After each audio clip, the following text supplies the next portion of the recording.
ചില ടിസ്റ്റിനെ നിറഞ്ഞവർ ഇന്നത്തെ ലേഖനവാദിൽ നമ്മൾ വായിച്ചു കേട്ടത് വെളിപാടിന്റെ പുസ്തകത്തിലുള്ള വായനയാണ്. ഇവിടെ നമ്മൾ വായിക്കുകയാണ്, ലവോദിക്കയിലെ സഭയ്ക്ക് വേണ്ടിയിട്ട് ഇപ്രകാരം എഴുതപ്പെടുകയാണ്. അതായത്, നീ പറയുന്നു ഞാൻ സമ്പന്നനാണ്, എനിക്കൊന്നിനും കുറവില്ല എന്ന് നീ പറയുന്നു.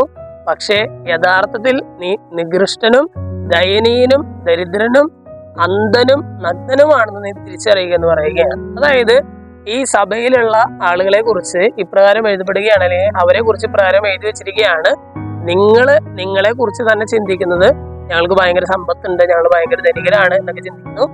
യഥാർത്ഥത്തിലുള്ള നിങ്ങളുടെ അവസ്ഥ ഇതാണ് എന്ന് വചനം പറയുകയാണ്. ഞങ്ങൾ ഇന്നത്തെ ഈ വചനഭാഗം കേട്ട് കഴിയുമ്പോൾ നമ്മൾ ചിന്തിക്കേണ്ടത് തന്നെയാണ്, എന്നെ കുറിച്ചുള്ള എന്റെ ചില പ്രതീക്ഷകളുണ്ട്. ഞാൻ ഇങ്ങനെയാണ്, ഞാൻ അടിപൊളിയാണ്, ഞാൻ ഭയങ്കര വിശുദ്ധനാണ്, ഞാൻ ഭയങ്കര പ്രാർത്ഥിക്കുന്നവനാണ്.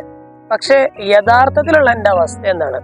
ഞാൻ എന്നെ കാണുന്നതും ദൈവം എന്നെ കാണുന്നതും തമ്മിലുള്ള വ്യത്യാസം എന്തുമാത്രം ഉണ്ടായിരിക്കും. ഞാൻ എന്നെ കുറിച്ച് ഭയങ്കര ടോപ്പ് ലെവലിൽ ചിന്തിച്ചിരിക്കുന്ന വ്യക്തിയാണെങ്കിൽ ദൈവം എന്നെ കുറിച്ച് കാണുന്ന കാഴ്ചകൾ, അല്ലെങ്കിൽ ദൈവത്തിന് എന്നെ കുറിച്ചുള്ള ഒരു കാഴ്ചപ്പാട് എന്തുമാത്രം ഉണ്ടായിരിക്കും, അല്ലെ എങ്ങനെയായിരിക്കും ആ ഒരു കാഴ്ചപ്പാട് എന്ന് നമ്മൾ ചിന്തിക്കണം.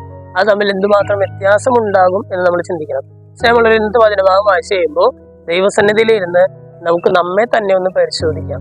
ദൈവം എന്നെ കാണുന്ന രീതി, അതായത് ദൈവം എന്നെ കാണുകയാണെങ്കിൽ, ദൈവം എനിക്ക് മാർക്കിടുകയാണെങ്കിൽ എനിക്ക് എന്തുമാത്രം മേന്മ അവകാശപ്പെടാനുണ്ടായിരിക്കും. ദൈവത്തിന്റെ മുമ്പിൽ എത്രമാത്രം വിശുദ്ധിയോടുകൂടി എനിക്ക് വ്യാപരിക്കാനായിട്ട് സാധിച്ചിട്ടുണ്ട് എന്ന് നമുക്കൊന്ന് ചിന്തിച്ചു നോക്കാം.